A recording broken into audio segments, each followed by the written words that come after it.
The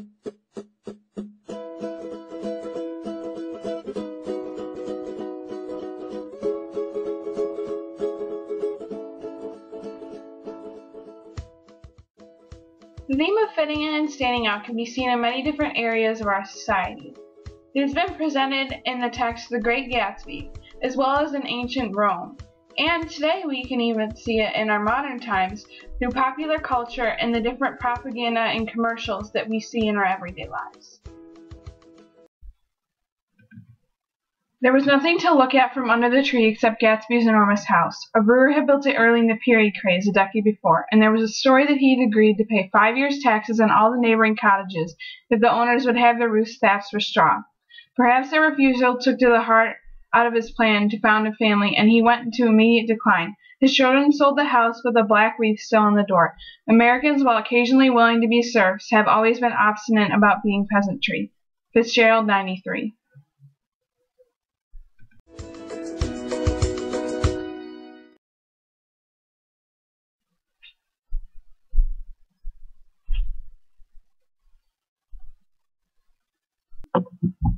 Oh my god, I can't believe she's wearing all purple. Actually, purple was the color of quite significant in ancient Roman times and dates all the way back to 1600 BC. Purple was a sign of opulence, and it was very rare and made from the mucus of various species of marine mollusks. It took some 12,000 shellfish to extract 1.5 grams of purple dye, so therefore purple was very expensive and only the wealthy could access it. Oh.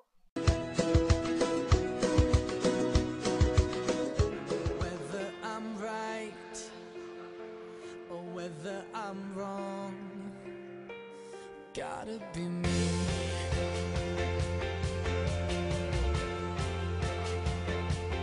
I want to live, not merely survive, and I won't give up on this dream of life that keeps me alive.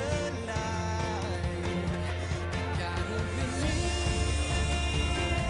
I've gotta be me. Oh yeah, I gotta be me. Oh yeah, I gotta be me. Oh yeah, I gotta be me. What else could I be but who I am?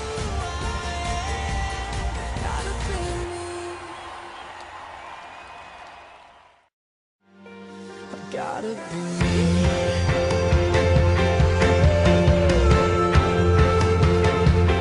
I want to live, not merely survive. If you believe that what you think you can do, then there's no room for doubt. Obviously, if you think you can do it, who's to tell you you can't? Don't be afraid of it. Don't worry about what anyone else think about it. You live it and you believe in it. But don't set out to be different. I set out to be me, and people think it's different. That's boldness and that's self-belief. That's how I do.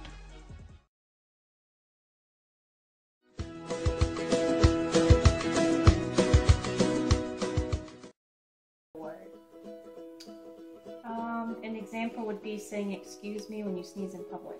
And why do you think this is important? It's a tradition so that people around you don't freak out when you sneeze on them.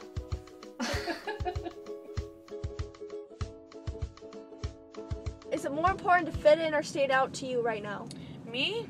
Yeah. Well, if I stand out, I kind of look like a loser. Not like a loser, but kind of like a weirdo. Yes. Well, standing out is a very big risk, because if it doesn't work, you could get highly suspended or expelled for doing something bad. What is your definition of standing out exactly? Standing out, not caring about the rules, doing what you want to do.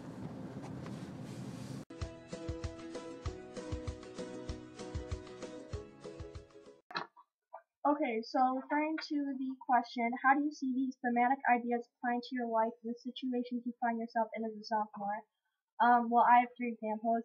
My first one is lockers and backpacks. And at the junior high, is a rule and also social norm, more of a rule, but it was still a social norm too, to use your lockers and not your backpacks.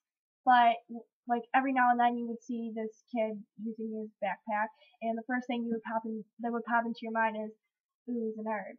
And, I know that sounds really bad, but, I mean, you can't really help what you think.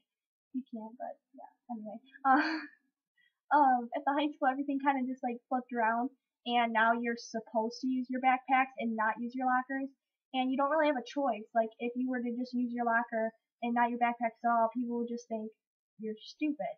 And, they would push you out of the way because the hallways are narrow, and they're crowded.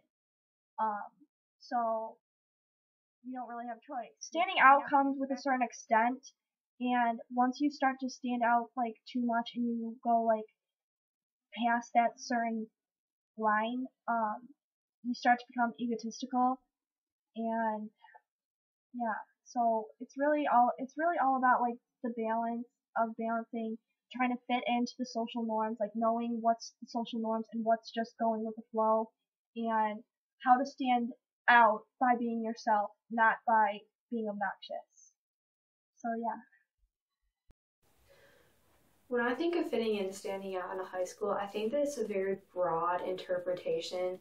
Because if you were to like walk down a hallway and say like this person fits in and this person doesn't, you'd realize that no one person fits in or stands out. It's your definition of what fitting in or standing out is that kind of shapes your standard for who fits in and who stands out. Okay, so when I think of fitting in and standing out, I think directly to social norms. And when we go into high school as sophomores, we really have to incorporate our own social norms that we've developed as an individual, along with the new ones that we come into contact with. So I think it's important to have a nice balance of both of them in order to decide if you really want to fit in or stand out in high school. In conclusion, our group has decided that the theme of fitting in and standing out will be present in society till the end of time. It's up to you, though, on whether you choose to fit in or stand out. I'm Mikayla Blaska, and I approve this message.